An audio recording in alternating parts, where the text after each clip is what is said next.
ang mga kwento ng pag-ibig, kwento ng buhay at kwento ng pag-asa dito sa Barangay Love Stories. Love Stories.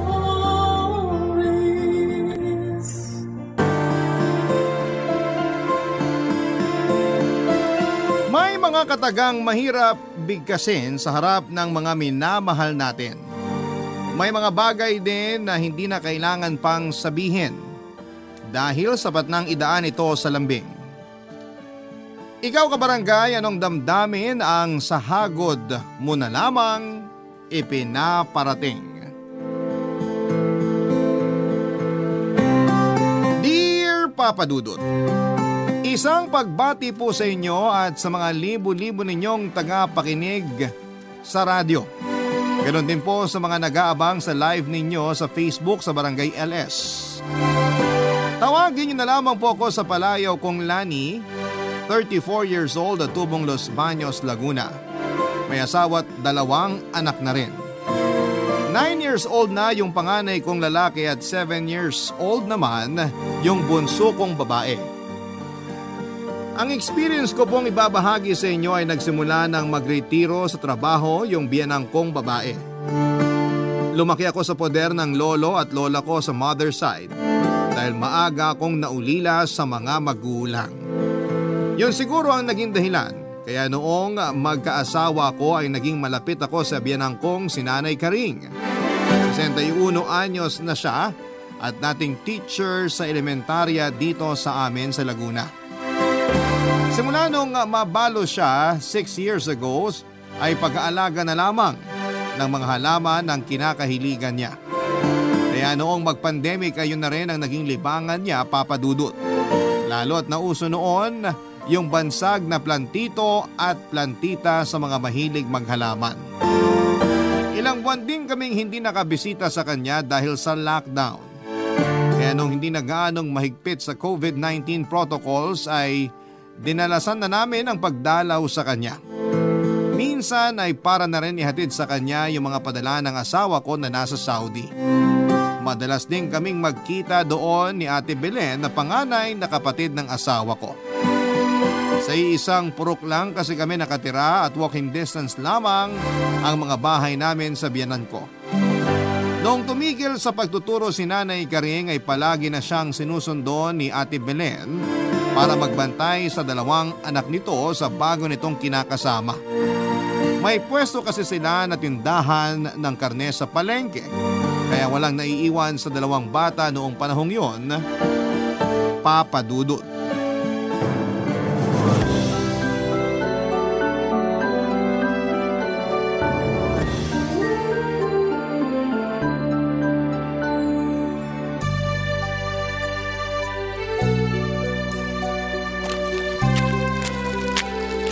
Good morning, Nay!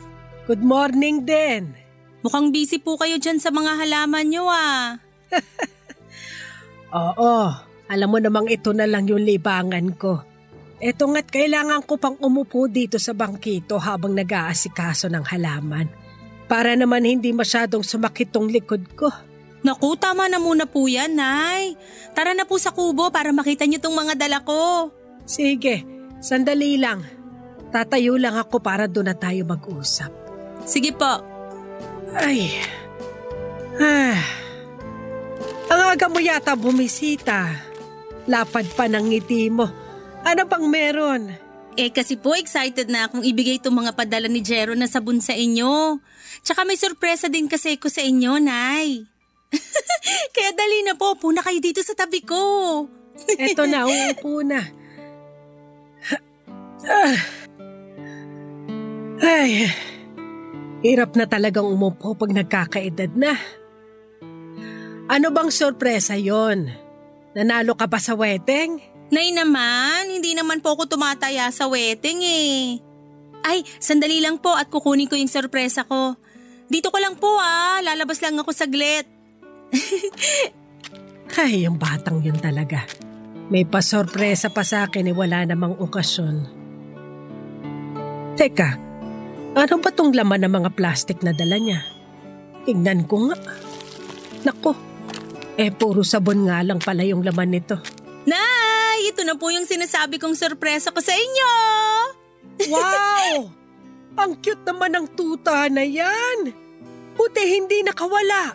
Itinali ko po kasi muna dun sa puno ng makopa sa labas. Wala namang ganong dumadaan kaya tahimik siya dun. Yan ba yung sorpresa mo sa akin? Opo. Nagustuhan niya ba, Nay? Oo naman. Alam mo namang mahilig talaga ako mag-alaga ng aso, di ba? Lalo na kung ganito kaganda. Anong lahi ba to? Labrador Retriever po yan, Nay. Tsaka babae po yan, kaya hindi yan magiging pag-ala-gala. Naku, mabuti naman para bagay sa kanya yung pangalang Bamba. Kasi cute siya. Nay, tumuloy na ako. Kinula ko na lang yung gate, di naman nakalock. Narito lang naman kasi kami sa kubo kaya hindi na nilak ni Lani. Dito ka maupo sa bangko para makita mo tong regalo niya sa aking aso. Di na, Nay, nagmamadali ako. Naghihintay na yung asawa ko sa pwesto namin sa palengke. May sadya lang ako sa'yo kaya nandito ako. Ay naku, wag mo nang sabihin. Alam ko na yan. Pagbabantayin mo na naman ako ng mga anak mo. O anong masama ron, Nay? Mga apo mo naman yun. Pero ate, matanda na si Nanay para pag-alagayin mo pa ng mga bata. Hinihingi ko ba yung opinion mo? Tsaka ano namang problema mo dun nanay ko yung kausap ko. Ikaw, sampid ka lang sa pamilya kaya wag kang makialam. Hindi naman sa nakikialam ako, ate. Pero senior na si Nanay kaya di na siya dapat nasistress sa mga ganyang bagay. Ano ba pakialam mo, ha? Baka gusto mo lamutakin ko yung uso mo para di ka na makasabat. Huwag na nga kayong magtalo. Sige na, Belen. Mauna ka na sa inyo at susunod na lang ako. Aayusin ko muna yung mga halaman ko. Salamat naman nang makalayas na rito. Naalibad para na ako sa isang sip-sip dyan Pero siguraduhin mo na yung nasusunod ka agad Naiinip na doon sa palengke yung asawa ko kaya bilisan nyo na. Oo, sige na. Pero Nay, ayos lang po ba kayo? Oo, Lani, ayos lang ako. Kaya umuwi ka na rin. Isasama ko na lang tong si Bamba sa bahay ni Belen para may libangan din ako ron. Madalas kaming magtalo ni Ate Belen, Papa Dudut. Girlfriend pa lamang kasi ako ng kapatid niya ay mainit na ang dugo niya sa akin. Lalo na noong nakapag-abroad si Jeron. Parang naiinis siya sa amin dahil nakakaangat ng kaunti ang buhay namin sa kanila, Papa Dudut. Tingin kasi ni Ate Belen sa amin ang asawa ko ay malaking kakompetensya sa lahat ng bagay. Pakiramdam ko nga noon ay kaya gusto niyang nandun lagi sa bahay nila si Nanay Karing ay para hindi ko ito laging mapuntahan. Ayaw ni Ate Belen na maging malapit kami ng nanay niya sa isa't isa. Pakiramdam ko dahil yon sa ego niya. Iniisip niya siguro noon na mas mahal ako ni Nanay Karing kesa sa kanya. Hindi ko naman po masisisi yung matanda kong parang ilag at takot kay Ate Belen. Iba rin kasi ang ugali niya. Masyado siyang matalim kung magsalita na parang hindi man lang kinikilabutan kapag sumasagot ng hindi maganda sa magulang niya. Hindi man lang siya nag-iisip na sa halip na siya ang mag-alaga kay Nanay Karing ay ito pa ang inuobligan niyang mag-alaga sa mga anak niya. Siya pa ang galit kapag hindi na pagbibigyan. Kaya tuloy hindi niya napansin na mga kakaibang ikinikilos ng biyenan ko. Nagumpisa yon sa mga napapansin ko kay Nanay Karing nang minsan itong sunduin muli ni Ate Belen, Papa Dudut.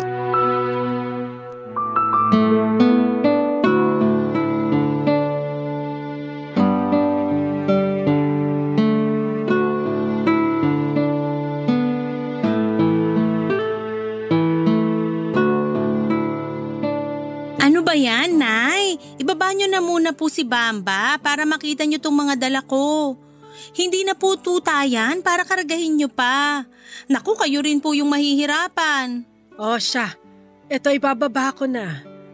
O baba ka muna, Bamba, ha?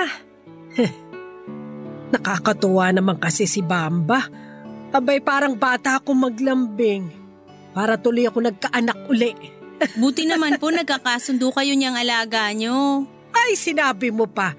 Siya na nga lang yung nagpapasaya sa akin dito. Siya na rin taga-abot ng tsinelas ko kapag umaalis ako para kumuha ng pensyon. Naku, mukhang nandyan na naman si Ate Belen. Siya lang naman yung mahilig magbukas ng gate nang walang sabi-sabi. Nandito ka na naman pala, Lani. Kaya pala di na naman nakalak yung gate eh. Ikaw naman, Belen.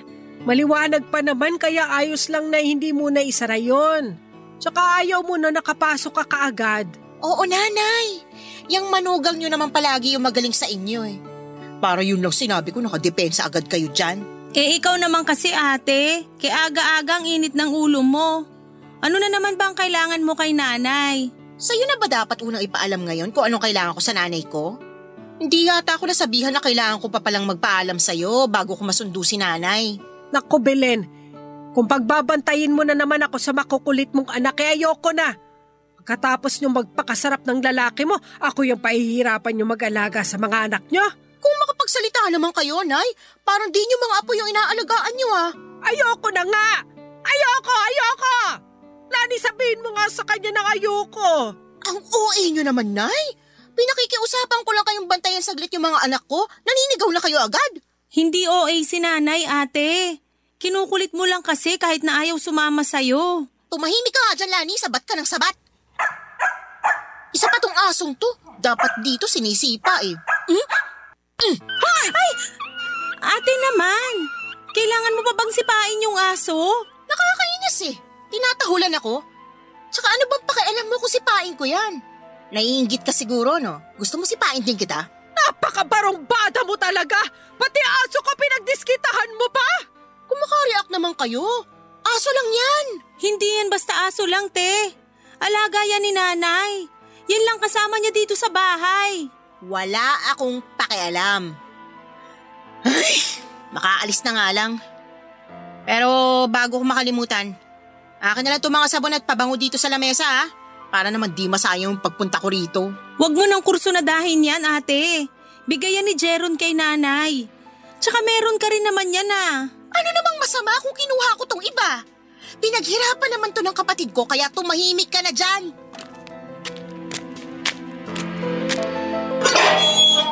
Sino ba yung lumabas ng gate? Ang ingay ah. Si Ate Belen po yung lumabas. Di ba nga po kagagaling niya lang dito? Teka, ba't parang nanginginig kayo, Nay? Nagulat po ako at nagtaka sa naging reaksyon noon ni Nanay Karing kay Ate Belen Papadudut. Alam kong hindi sila magkasundo at talagang masungit sa kanya yung hipag ko pero ni minsan ay hindi ko pa ito nakitang nagkaganon. Nagtaka ko dahil yon ang unang pagkakataon na nakita ko siyang umarte na para bang batang nagmamaktol at ayaw sumunod sa magulang. Natakot din ako dahil parang sandali siyang nawala sa sarili niya, Papadudut. Parang naging blanko rin noon ang mga mata niya.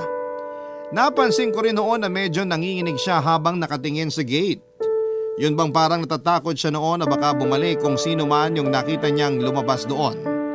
Nawala lang ang pangangatog niya noong lumapit na sa kanya si Bamba.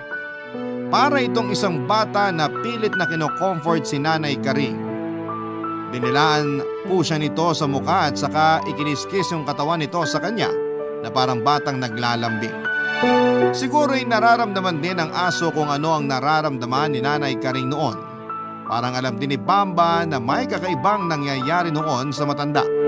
Nakita ko yung unti-unting pagkalma ng biyanang ko at pagbalik nito sa normal dahil sa ginawa ni Bamba.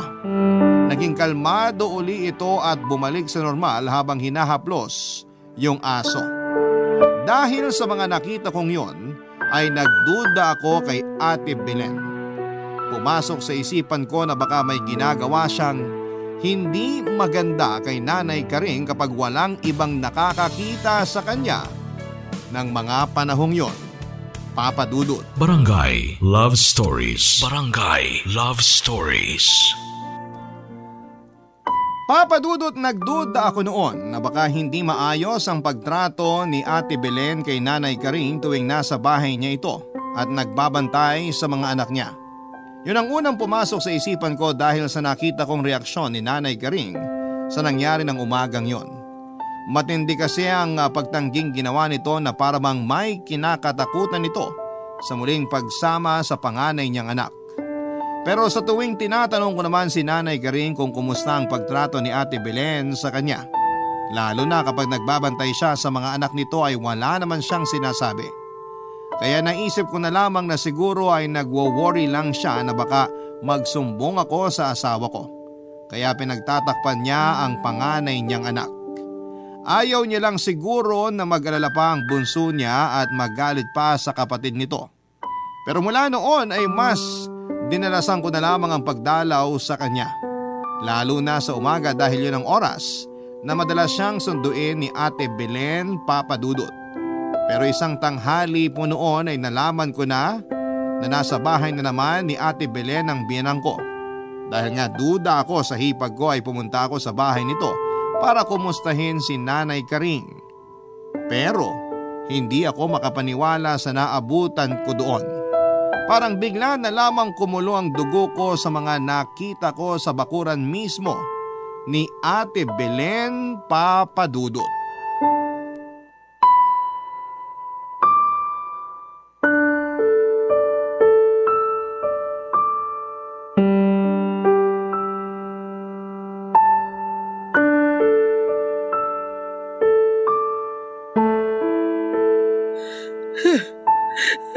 Ate, bakit mo naman pinagagalitan si Nanay? Dito pa talaga sa labas? Paano di ako magagalit? Nagtatanga-tangahan niyang si Nanay. Naturingang teacher dati tapos ganyan? Iwanan ba naman yung anak ko dito sa may poso na puro sabon yung mata? Kung nadulas pa yung anak ko rito. Ayun o, namula tuloy yung mata ng bata. Buwisit. Pasensya na. Hindi ko naman sinasadya eh. Tsaka saglit lang ako dun sa loob kasi kinuha ko yung stroller. Aanhin mo naman kasi yung stroller, Nay. Pinaliliguan mo lang yung bata. Galit ba kayo sa akin? Tapos sa anak ko kayo gumagante? Lani, mayakap nga ako, Lani. Tama na nga, ate. Kung makasigaw ka naman. Nakayakap na nga sa akin si Nanay kasi natatakot na siya sa'yo. Di ka pa rin tumitigil. Kasalanan mo naman yan eh. Matanda na nga kasi siya. Pinipilit mo pang gawing yaya ng mga anak mo. Pag-aalaga lang naman sa mga anak ko yung hinihingi kong tulong sa kanya. Buti nga, di na ako humihingi ng pera galing sa pensyon niya kasi alam ko na sa mga anak mo na napupunta. Anong pinagsasasabi mo dyan na sa mga anak ko napupunta yung pensyon ni Nanay? May matinong trabaho si Jeron. Hindi namin kailangang umasa sa pensyon ni Nanay. Yun na nga eh. Nasa abroad naman yung asawa mo pero kayo pa tong laging binibigyan ni Nanay. Palibhasa, paborito niya yung mga apo niya sa'yo kaysa sa mga anak ko. Wala akong kinukuha ni isang kusing kay Nanay para sa mga anak ko. Lahat ng meron sila, galing yun sa pinaghirapan ng tatay nila at hindi sa pensyon ni Nanay Karing. Huwag kang ang plastic. Alam kong nabilog mo na yung ulo ng buwisit na matandang yan. Huwag mo nga pagsalitaan ng ganyan si Nanay. Sumusobra ka na ha. Uwi na tayo, Lani. Opo, Nay. Uwi na tayo kasama si Bamba. Ay, kita mo na yung ginawa mo? Nanginginig na si Nanay sa takot. Nanginginig sa takot? Nako, tigilan niyo nga ako sa arte niyong dalawa. May yakap pa kayong nalalaman. Para ano? Para palabasin sa mga kapitbahay na masama ako? Galing niyong umarte. Hindi ko alam kung anong klase kang tao. Mas mabuti pa nga yung aso inaalagaan si Nanay eh. Samantalang ikaw na sarili niyang anak, arte lang para sa'yo yung nangyayari sa kanya. Napakawalang kwenta mong anak. Isa pang salita mo, Lani, makakatikim ka na talaga sa akin. Isa pa yung aso na yan. Kung di yan tatahimik, kayo, pareho kayo, sisipain ko kayo. Hindi ako sanay na lumalaban sa nakatatanda, ate ha. Pero subukan mo lang kantiin si Nanay sa harap ko. Kakalimutan ko na anak ka niya. Huwag ka na makipag-away. Uwi na lang tayo. Ayoko na rito. Mas mabuti pa nga umuwi na kayo. Baka lalo lang ako mabwisit sa inyo. Lalo na sa'yo, Lani. Namumuro ka na sa akin. Uwi na kasi tayo. Opo, Nay. Halika na po. Iuwi ko na kayo. Naiiyak kong inihatid ang biyanang ko sa bahay niya, Papa Dudut. Awang-awa kasi ako sa kanya ng mga oras na yon. Nagwo-worry rin ako sa kalagayan niya noon kaya gusto ko sana na sa bahay na lamang muna namin siya tumuloy para mabantayan ko siya pero tinanggihan niya yon. Kaya naman nagpasya na lamang ako noon na samahan muna siya ng ilang oras. Gusto ko kasi na masiguradong maayos na siya bago ko iwanan. Pero mukha naman pong kalmado na siya ng mga oras na yon. Normal na kasi siyang kausap na para bang baliwala na sa kanya ang ginawa sa kanya ni Ate Belen. Masaya niyang hinaplos si Bamba na para bang isang inang sabik sa lambing ng kanyang anak. Hindi ko tuloy noon maiwasan na maisip yung ginawa ni Ate Belen. Hindi ko talaga akalain na ganun pala ang trato niya kay Nanay Karing kapag nagkakamali ito. Kinilabutan ako sa mga salitang lumabas sa bibig niya ng sandaling yon. Para kasing hindi niya kaano-ano si Nanay kung duruin at sigaw-sigawan niya. Hindi naman naging masamang ina si Nanay Karing noon. Kahit na nagtatrabaho siya ay hindi naman niya pinabayaan ang mga anak niya. Alam ko kung anong naging buhay nila noon dahil magkalapit lang yung mga bahay namin o mga bata pa lamang kami. Kaya hindi ko maiwasang magtaka kung saan nanggagaling yung masamang ugaling yon ng hipag ko. Para kasing sa amin niya gustong ibunton ang mga kabiguan niya sa buhay. Hindi niya tuloy makita kung gaano siya kaswerte na kahit papaano ay may natitirhan pa siya. At meron din siyang pamilya na napupuntahan tulad ng kanyang magulang Papa Dudut.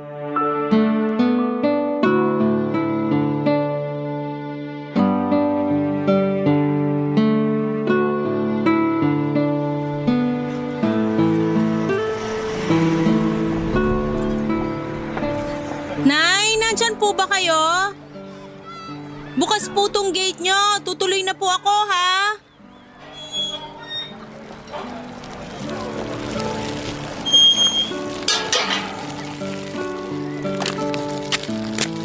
Oh, Nay! Asan ba Ano pong yun? ginagawa nyo? Hinahanap ko yung bangkito ko. Hindi ko makita. Gagamitin ko sana sa garden eh. Nay, ayun po, sa may pasimano ng bintana sa harap nyo. Ha? Kanina pa ako ikot ng ikot kakahanap dito eh. Nandyan lang pala. Sino kasi naglagay nito dito? Malamang po na ilagay nyo po yan dyan. Nakalimutan nyo lang. Hindi ko nakalimutan.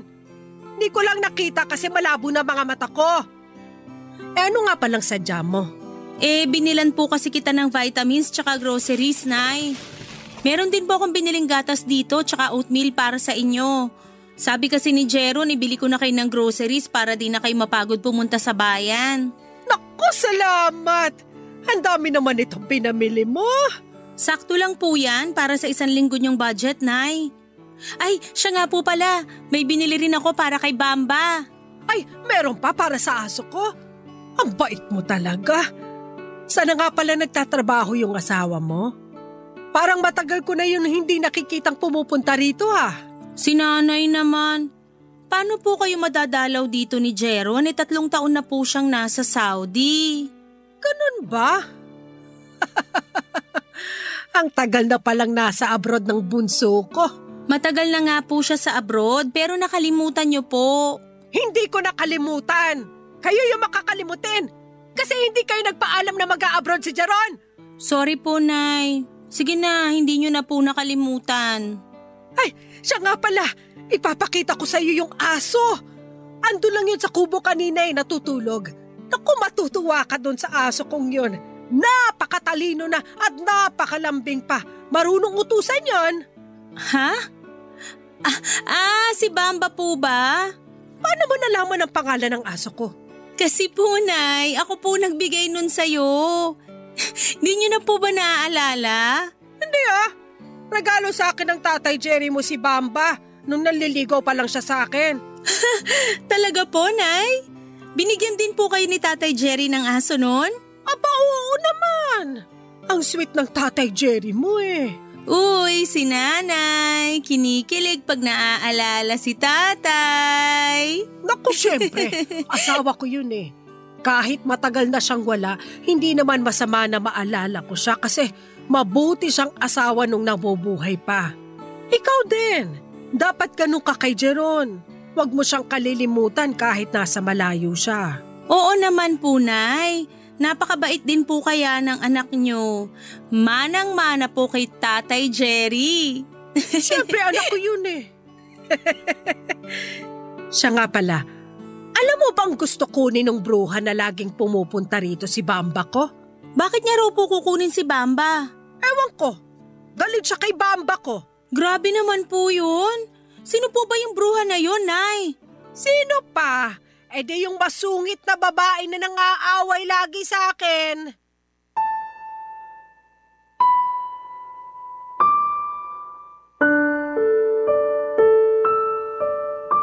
Matapos ang pag-uusap naming yon ng biyenang ko ay hindi na ako napalagay, Papa Dudut. Kakaiba po kasi siya ng umagang yon. Minsan matino siya tapos ay biglang magiging pabago-bago ang mood niya. Nagiging iritable na siya na para bang isang bata at napapadalas na rin ang pagiging makakalimutin. Kaya naisip ko nang patingnan siya sa doktor, Papa Dudut. Nung una ay ayaw pa niya pero dahil sa pangungulit ko ay napapayag ko rin siya. Pina-general check-up ko na siya sa public hospital dito sa Laguna. Base nga po sa resulta ng iba't ibang lab test at MRI na ginawa sa kanya ay nakumpirma ng doktor na may early signs ng demensya si Nanay Karing. Wala daw lunas sa sakit na yon. Pero pwedeng malabanan ang mga sintomas at mapabagal ang paglala. Hindi ako makapaniwala noon dahil sa pagkakaalam ko ay nasa 65 pataas ang edad ng mga tinatamaan ng ganong sakit. Pati na rin yung mga may sakit na diabetes at high blood. Pero wala namang ganong sakit si Nanay at medyo mahina na nga lang yung baga niya pero normal pa ang BP niya. Sabi rin ng doktor ay maaaring nagkaroon ng silent stroke si Nanay Karing noon. Yun daw ang biglaan at sandaling pagtigil ng supply ng dugo sa kanyang utak. At kahit daw hindi high blood ay maaaring tamaan ng silent stroke, Papa Dudut, kapag masyado nag-iisip at nai-stress. Hindi raw madaling makita ang sintomas nito dahil hindi raw ito nararamdaman o napapansin ng mga pasyente sakaling umatake ito. Pero apektado nito ang utak at ang memorya tulad ng nangyari kay Nanay Karing, Papa Dudut. Barangay Love Stories. Barangay Love Stories. Papa Dudut, dahil sa pag-aalala ko ay pinilit ko si Nanay Karing na sa amin na muna tumira para naman maalagaan at mabantayan ko siya. Pero hindi siya pumayag kaya napilitan ako na kami na lamang ng mga anak ko ang tumira pansamantala sa bahay niya. Ipinaliwanag ko sa mga anak ko na kailangan naming makumbinsi ang lola nila na sumama sa amin. Mariing pa ring itinanggi ni Nanay Karing ang sakit niya dahil hindi naman daw niya ito nararamdaman. Malakas pa naman daw siya kahit matanda na. Isa pa ay hindi naman madalas ang sumpong niya. Siguro ay dahil na rin kay Bamba. Aliw na aliw kasi si Nanay Karing sa alaga niya at ang sabi naman kasi ng doktor, may iwasan ang mga sumpong ni Nanay Karing kapag lagi itong masaya at nakakaiwas sa stress. Kaya naman lagi kong kinakausap noon si Nanay Karing. Tinatanong ko siya lagi tungkol sa mga masasayan niyang alaala para hindi mawala ang mabilis ang kanyang memorya. Nakikipaglaro din kami ng mga anak ko sa kanilang dalawa ni Bamba. Sinisigurado ko rin na nasa maayos na oras ang pag-inom niya ng mga gamot na reseta ng doktor sa kanya.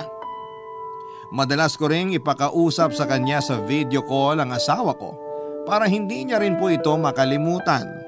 Alam na rin kasi ni Jeron ang kalagayan ng nanay niya kaya madalas din itong tumatawag at nangungumusta. Unti-unti na sana akong napapanatag noon dahil hindi na siya sinusumpong. Pero hindi pala yon magtatagal dahil sa ginawa ni Ate Belen, Papa Dudut.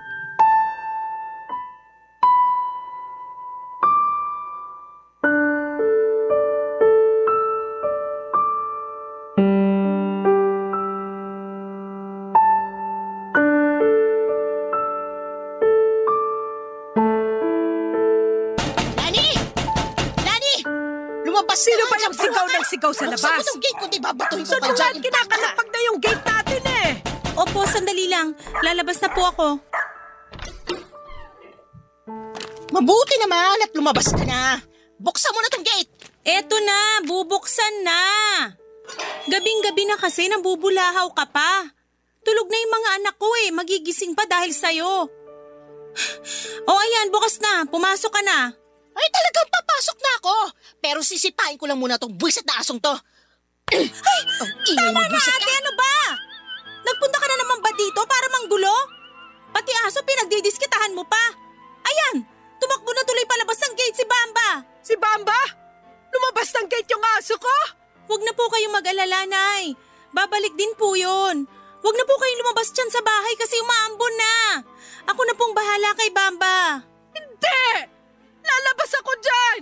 Hintayin lang ako na nagpaiyak kay Bamba ko! Ay, ayan, nag-alala pa tuloy si Nanay dun sa aso. Wala akong pakialam sa asong yon. Sana nga masagasaan yun eh. Marami namang aso dyan na pwedeng ipalit. Hindi lang basta aso si Bamba na pwedeng palitan, ate. Bakit? Ginto ba balahibo nun? Ano ba kasing problema mo, ha? Hindi ka ba titigil sa panggugulo mo? Anong problema ko?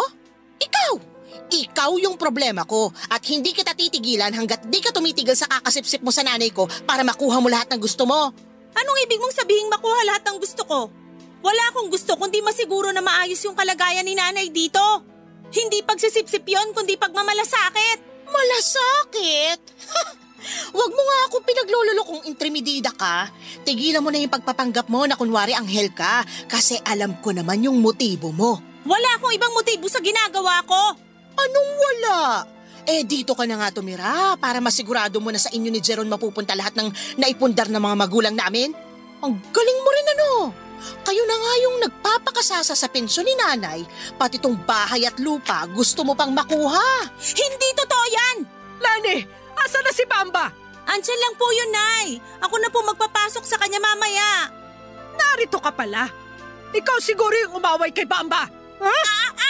Aray! Bakit mo ko kinurot na matanda ka? Salbahe ka! Bakit ka ba nanunulak, ha? Sumusobra ka na, ha? Walang iya kang babae ka? Ang lakas na loob mo sampalin ako? Gusto mo masaktan, ha? Sige, halika't kakalbuhin ko yung buhok mo, buwisit ka! Aray! Ano ba? Ano bitiwan? Kulang pa to sa impact ng tulad mo! Tumigil na kayong dalawa!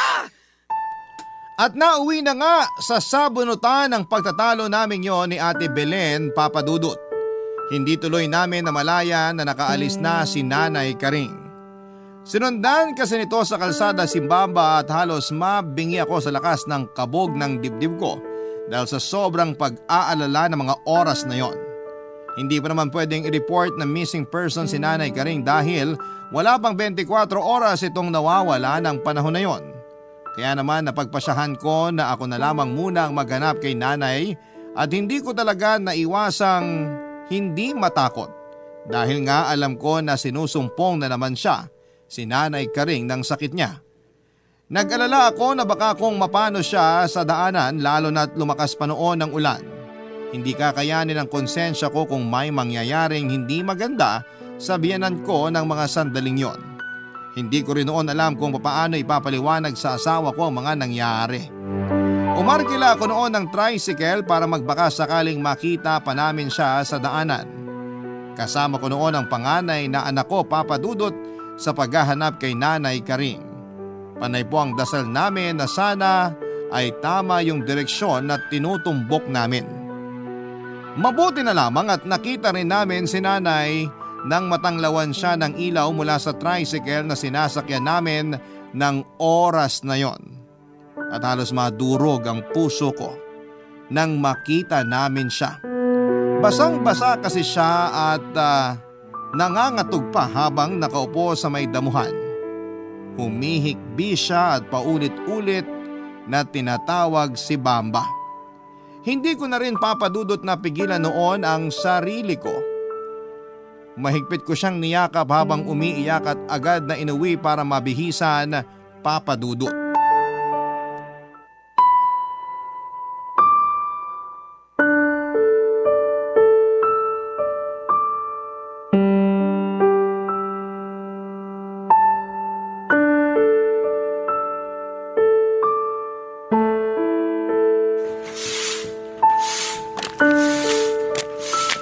Lani, Tumuloy na ako dito sa loob. Bukas naman yung gate. Binuksan ko talaga yon. Baka kasi umuwi si Bamba hindi makapasok kapag sarado yung gate. Wala akong pakialam sa asong yon. Ang gusto kong malaman kung nakita niyo si nanay. Oo. Mabuti naman. Nasa na siya? Andun sa kwarto, binabantayan ng mga bata. Nilalagnat kasi pero pinainom ko na ng gamot.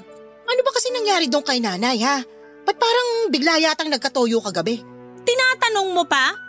Paano di magkakaganon si nanay sinipa mo si Bamba? Para yun lang? Naglayas na agad siya?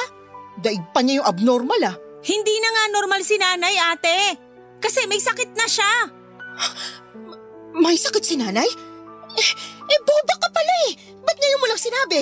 Dahil kailan ko lang din nalaman yung tungkol doon. Pina-check up ko siya. Ano raw bang sakit ni nanay? May demensya na siya. Ganun daw yung mga unang sintomas ng sakit na yon. Nagiging parang bata at saka makakalimutin. At pag tumagal pa, baka tuluyan na siyang di makaalala. Paano magkakaroon ng demensya si nanay? 61 pa lang siya. Di ba yung mga matandang-matanda na yung mga nagkakademensya? Yun din ang akala ko. Alam mo, kasalanan mo lahat to Alam mo na palang may sakit yung nanay ko, di mo pa agad sinabi sa akin. Ang bilis mo namang makahanap ng masisisi. Bakit ate ha? Kung sinabi ko ba sa'yo, may magagawa ka ba? Ganun. Kung wala akong magagawa kasi wala akong pera di tulad mo, wala na akong karapatan na malaman yung sakit niya? Baka nakakalimutan mo na anak din ako ng nanay ko. Anak ka nga, pero ni minsan tinuring mo ba siyang magulang? Ni hindi mo nga man lang napansin kung may nararamdaman na siya Kung may nagbabago ba sa mga kilos at ugali niya. Yung pakinabang niya lang kasi yung mahalaga sa'yo alam nga namang maging mahalaga ka sa akin. Tsaka, anong gusto mong gawin ko? Di naman ako doktor para malaman kung may sakit siya.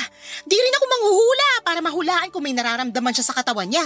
Di mo naman kailangan maging doktor para mapansin kakaiba na yung mga kinikilos niya. Puso, ate! Kailangan mo lang ng puso marunong umintindi sa magulang. Kaso, wala ka nun Yun na nga lang sana magagawa mo para sa kanya pero di mo pa kaya. Di ikaw na. Ikaw na yung bida. Total, pabida ka naman talaga. Ako na naman yung may kasalanan. Ikaw naman talaga yung punot dulo kung bakit sinumpong si nanay kagabi Hindi ko naman kasi maintindihan kung bakit naging ganyan ka. Parang hindi mo kaya magbigay ng kahit konting respeto sa kapwa, lalo na sa sarili mong ina. Hindi mo pala ako maintindihan? Di wag mo na ako intindihin. Pero pasalamat ka. Walang nangyari sa nanay ko kagabi. Kasi kung nagkataon, ikaw yung sisisihin ko. Bago ka manisin ang iba, sisihin mo muna yung sarili mo. Yung simpleng lagnat ni Nanay Karing ng gabing yon ay lumala at nauwi sa pneumonia. Hindi ko po alam noon kung ano ang gagawin ko dahil parang ang bilis ng paglala ng sakit niya. Naiiyak ako tuwing binabantayan ko siya sa ospital pero hindi na niya ako makilala minsan. Naisip ko na baka makatulong sa kalagayan niya noon kung mahahanap ko si Bamba. Kaya nagpaskil ako ng mga picture nito at numero ng cellphone ko sa mga lugar na maaaring nadaanan ng aso. Hanggang sa may tumawag sa akin at ibinalik si Bamba. Napulot daw nito ang aso sa gilid ng highway na takot sa mga sasakyan.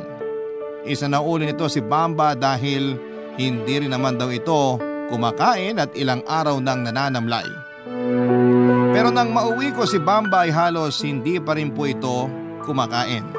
Lagi itong matamlay at nakatanaw sa labas ng gate na para bang may hinihintay. Naisip ko na videohan ito para ipakita kay nanay. Nakita ko naman kaagad noon ang pagbalik ng sigla ng biyanang ko nung makita sa video si Bamba. Binidyohan ko rin si Nanay Karing para ipakita yon kay Bamba. Tuwang-tuwa rin po ito na kinakahulan yung video na parabang nakikipag-usap lamang kay Nanay Karing. Akala ko ay magiging okay na ang lahat dahil kahit papaano ay masaya na sila pareho. Pero nagkakomplikasyon sa baga si Nanay Karing dahil sa pneumonia kaya binawian na rin siya ng buhay sa ospital. Hindi ko inaasahan ang magiging reaksyon ni Bamba nang iuwi na yung bangkay ng biyanang ko. Wala kasi sa unang araw ng lamay ni Nanay Karing hanggang sa araw ng libing ay hindi ito humiwalay sa kabaong. Nang matakpan na yung puntod ni Nanay Garing ay lalo akong napaiyak dahil kay Bamba. Para rin kasi itong tao na naglulupasay sa ibabaw ng puntod habang parang umiiyak na kinakaskas yung mismong pinaglibingan sa biyanan ko. Hindi ako makapaniwalang may hayop din pala na sobra kung magmahal sa amo nito. Sa ngayon, Papa Dudut ay wala na rin si Bamba. Sumunod din po ito sa biyanan ko ilang linggo lang matapos ang libing ni Nanay Garing. Pero hindi po mawawala sa amin ang alaala nila ni Nanay. Sila po yung mga patunay na ang pag-ibig ay para sa lahat. Nakauwi na sa Pilipinas at nakabalik na muli sa Saudi yung asawa ko nang hindi kinikibo si Ate Belen. Pero alam kong mapapatawad din ni Jeron ang ate niya pagdating ng tamang panahon. Maraming salamat po sa pagbabahagi ng kwento ko at sa lahat ng mga kabarangay na palaging nakatutok sa inyong programa. Maraming salamat sa pakikinig ninyo sa pinagdaanan ko at taus-pusong pasasalamat din po sa Barangay Love Stories para sa pagkakataong maibahagi nito ang mga kwento ng pag-ibig, buhay at pag-asa naming mga taga-subaybay. Nawa ay manatili kayong number 1 at sana po ay pagpalain kayo palagi ng may kapal. Maraming salamat po Papa Dudut at sa lahat ng bumubuo ng Barangay Love Stories. Ang inyong forever, kapuso at kabarangay, Lani. Nagustuhan ng iyong napakinggan? Ituloy yan via live stream sa www.gmanetwork.com/radio.